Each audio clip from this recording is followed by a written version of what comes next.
Stabbings, hotels and cars set alight, and machete-wielding Cardiff men are among some of the things we have come to see in the United Kingdom last month, leading to over 1,000 arrests and many jailed. Can UK prisons hold this many people? Are the arrests fair?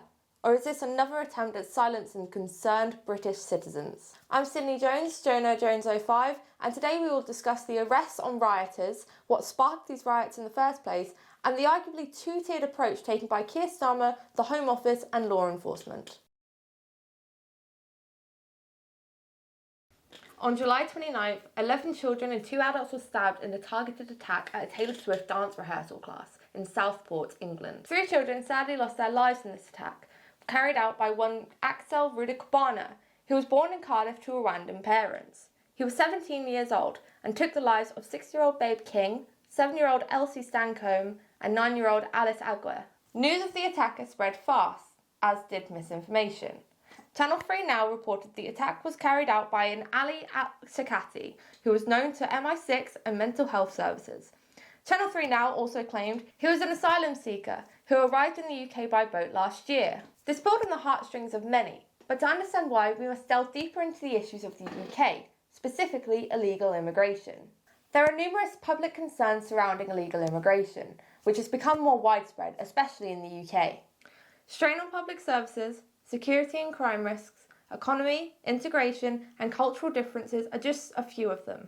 But what do you do when illegal migrants posing as legal asylum seekers are housed in cushy UK hotels by the government you're meant to trust? That's right, the UK government has forfeited numerous hotels in the UK to house illegal migrants, one of which is very close to me, the Best Westonbrook Hotel in Bowthorpe.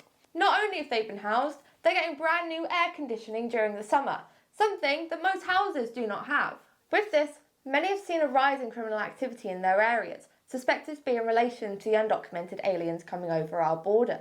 One example, once again from Bowthorpe, is a man who was caught on dashcam committing rape, yet has denied it. Court proceedings are still ongoing. Hopefully, this has given you an insight on the issues and public concerns surrounding illegal immigration in the UK. This is only scratching the surface, but you can look deeper into it in your own time. For now though, let's talk about what this video surrounds itself on. The false claim, released by Channel 3 Now, infuriated the public and sparked riots in Southport. A police van was set alight and police were required to protect a nearby mosque, fearing that it would get trashed. The week after that night, more riots erupted, with more damage to cities and even migrant hotels set on fire. This was met with violence by Muslims, notably in Stoke, when a group from the nearby mosque allegedly beat someone with bricks. How do you think our new Labour government handled this situation?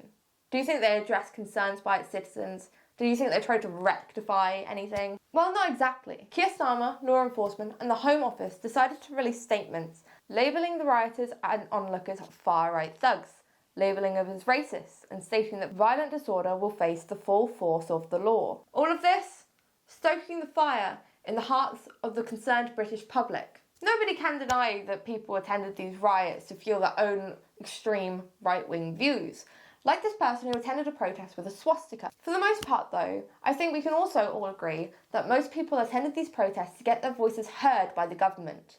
This seems to have backfired dramatically though, with over 1,000 arrests being made in connection with the riots. This includes actively engaging in these riots, social media and posts encouraging it, and curious observers who are only having a look at the scene. Many have called out the injustice in these arrests, noting that violent, dangerous criminals are often spared jail or given suspended sentences, including rape, murder and crimes against children. All you have to do is search up keywords spared jail for hundreds of articles to show.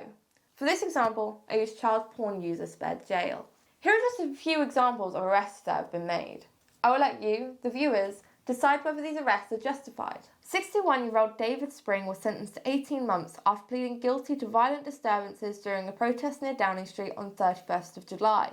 Spring was caught on police camera making threatening gestures and chanting, "Who the fuck is Allah? And you are no longer British." 67-year-old David Notley was sentenced to 20 months after admitting to violent disorder and religiously aggravated distress after making a fighting pose and chanting, "You're not English anymore." However, Notley had also been recalled to prison on a 20-month prison sentence handed down in 2010 after smuggling £400,000 worth of cocaine into the UK. Wayne O'Rourke, aged 40, has been arrested for stirring up racial hatred online. Some viewers may recognise him as Sick of It on Twitter. He's yet to be charged. It wasn't just the rioters, however, who had violent intent, it seems. Tom Sedbury, 28, told the police he was an introvert when he refused to remove his balaclava. He was part of an anti-racism counter-protest and has admitted to carrying knives, green zip ties, a pair of scissors, a barbecue lighter, a water pistol, a 2-kilogram gym weight, and a bike lock. He claimed that he was on his way to swap the knives for a bike. Terrorism and criminality seems to be directly correlating with the illegal immigration crisis we face in the UK, and anyone who stands up to it and speaks out is getting silenced. The powers that be have decided to arrest, charge and jail fed-up British citizens for expressing their anger, albeit in an aggressive way, after being silenced for so long, going unheard for so long. It's time to get your opinions on the matter. Are the punishments dished out to rioters justified and fair? Is society safer without them on the streets in these turbulent times? Or are the concerns of rioters understandable? Should they be forgiven for expressing their anger in such ways? If the rioters are getting jailed, shouldn't child predators and societal menaces also be? Do you think the Labour government should answer the tough, uncomfortable questions about immigration? Let me know your thoughts in the comments. I've been Sydney Jones, or Journo Jones, and thank you all very much for watching.